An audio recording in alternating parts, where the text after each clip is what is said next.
Hi, I'm Jules Mitchell. Welcome to the Huffington Post Thrive series.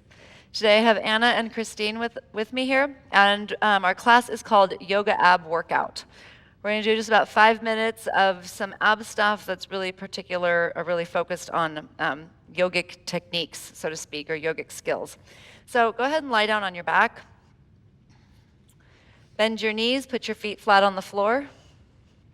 Walk your legs together so that the inner thighs are touching, so your ankles, knees, and thighs are all touching together. Make sure that you've got some weight kind of even on the back of the pelvis. So what I really don't want here is I don't want your tailbone to curl up. So some of you might need to push your tailbone down into the floor just a little bit more. You might notice it gives your lower back just a little bit more arch than you're used to. We don't have time to talk much about pelvic positioning, but just kind of focus on the tailbone, the lowest part of your spine being weighted here. And then go ahead and bring your knees up to 90 degrees. So now you got your ankles at 90, your knees at 90, and your hips at 90. Good. And you're still squeezing your legs together, including thighs, knees, ankles, everything. So here's a great place to start. Believe it or not, just holding your legs up makes you engage your lower abs quite a bit.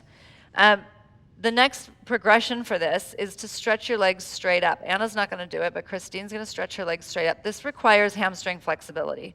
If I have Anna stretch her legs up, she doesn't have this hamstring extensibility here, and she's starting to tremble because she's having to use muscles in her legs that are fighting the hamstring. So I'm going to let Anna stay in the bent knee position. She's still going to be doing work, however. Christine's going to reach up through her heels. In fact, both of you are going to reach through the heels. And you're going to just hang out here for a little bit. I really want you to feel your tailbone weighted. And just feel the weight of your legs as an exercise.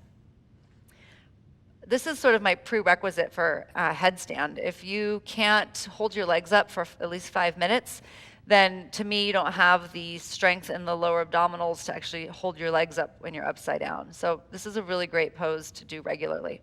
We're going to add a little bit of movement to it. So Christine, with her straight legs, is going to start to slowly lower the legs down until she loses control of her core. So right before then, she'll bring her legs back up. So if her lower back starts to pop, then she's gone too far, and she'll go up and down. With Anna, go ahead and point your feet. With Anna, I'm going to have her start to reach her toes out, keeping the knees at the same angle so that she's giving a little bit of pull on the lower abdominals. You feel that? And then bringing them back in. And so she may get closer to the floor or not close to the floor. It doesn't matter so much. So either variation is good for you. But you'll just kind of go through, and the whole time you're moving very deliberately. I know sometimes we're cued to put our hands underneath our lower back to protect the back. Fully agreed. However, it doesn't really invite skill acquisition. So I'd rather, in this situation, have Christine not go as low so that she can really focus on improving her technique. Great. Now from here, come back up. Take your arms out to the side so that you're in a T position. I'll move your blocks, bring your palms down. We've got 2 variations here of Jatara Parivartanasana.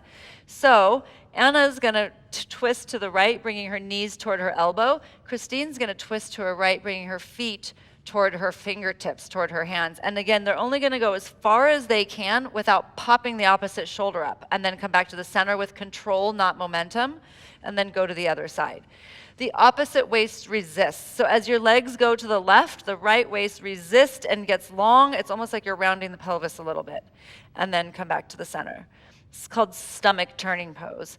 Keep your knees at 90. Anna, it's less of a twist and more of an abdominal workout. So you're really resisting with the opposite waist. It's reaching across the room.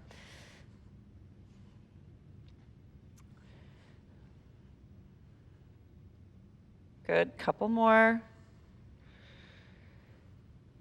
So if you think of twist, a lot of times you'll just flop your legs over and rest in a stretch, but this is quite the opposite because the abdominals are working the whole time.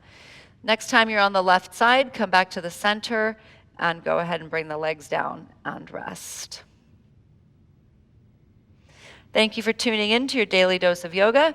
We'll see you here next week or on udaya.com.